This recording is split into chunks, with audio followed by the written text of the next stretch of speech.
The Iwi Leaders Forum is concluding in Waitangi today, but many will be staying on to join Waitangi Day celebrations on Monday. Political parties will also be represented in the far north over this period, including the Green Party. Green Party co-leader Marama Davidson no Ngāpuhi Te Raroa Ngāti Porou is with us now from Waitangi. Tēnā koe Marama, thank you for joining us. Kia ora, tēnā koe. Now, I believe that the weather has hampered many attending this week's talks at the Iwi Leaders Forum. You've been there before. What were the numbers like compared to previous years? Yeah, I know that we've got a few MPs from across parties, I think, who have just had to reassess and think about where we need to focus our priorities. We're aware that the weather has hampered Te Tai Tokerau, the north as well. We're aware that we don't want to add extra undue burden to any of the facilities here. So it's just weighing things up a little bit more. We've kept some of our Auckland MPs in Auckland ourselves as the Green Party. James and I are here. Our full Te Mātāwaka MPs will be here as well. But we know this year that other MPs wanted to focus on their own electorates and not burden so much of Te Tai Tokerau. So that's, I think, what has happened across all of the political parties. Well, talk us through some of the kōrero that's been taking place in Waitangi over the past few days. So I've just come out right this second actually from the Iwi Leaders Chair meeting. I guess one of the big kōrero was authentic partnership between Crown and ministers and the government. And so that was one of the loud, clear message. What does that mean? That means, for example, when Māori, when iwi and hapu are affirmed in the mana that they have over their lands and people and communities, that's where we see the better outcomes. Iwi leaders have been very clear to us as ministers that they want to see more of that partnership continue so that we uphold the rangatiratanga part of Te Tiriti as well as the kāwanatanga part. So, you know, that was sort of the main message. They wanted to express that they want this relationship working at the rangatira level, iwi leaders to ministers, to the Crown. They want that to continue. So I heard that loud and clear. Okay. Now, I know, you know, we all know that Waitangi Day can be typically a controversial time for any Prime Minister. What are your thoughts on how the new Prime Minister will be seen on Monday? Well, Waitangi Day is political and it should be political.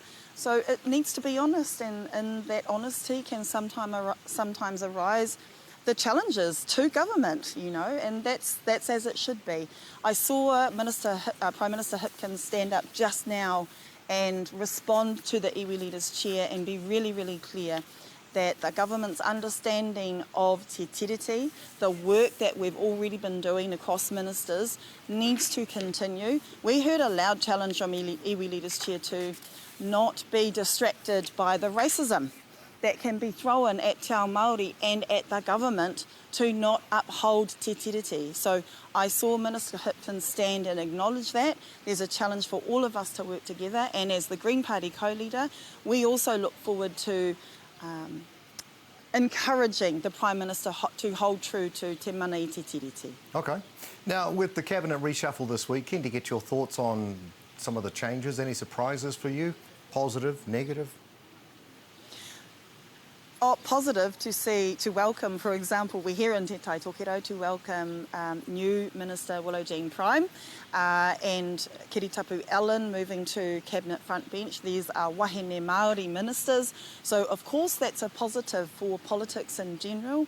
What we bring with us as wahine Māori politics, we bring with us an accountability that only wahine Māori know and understand. And I think that's really important. What we need is the structure and the system to affirm us as wahine Māori in our Māori political aspirations for our people as well. So, yep, some absolute positive moves. And of course, I congratulate Deputy Prime Minister Carmel Sepuloni in being our first Pacific women Deputy Prime Minister as well. Now, your co-leader won't be standing for Central Wellington at the next election. Tamitha Paul is the new person. What can you tell us about her? Well, we are still at the Wellington Central Green Party leadership is still going through that process, but of course Tamitha has signalled that she's putting her hat into the ring, and that's just an exciting prospect. Of course, she's a young upcoming wahine Māori, has shown leadership, particularly in the intergenerational work to protect our planet and our people, our environment and our climate. And so this is a massive honour that she has put her hat into the ring to be considered for the Wellington Central seat for the Green Party. And, you know, that's exciting and we're pretty chuffed about that. Green Party co-leader Marama Davidson, thank you so much for your time today and all the best for Waitangi Day. Kia ora, tēnā koe, tēnā koutou.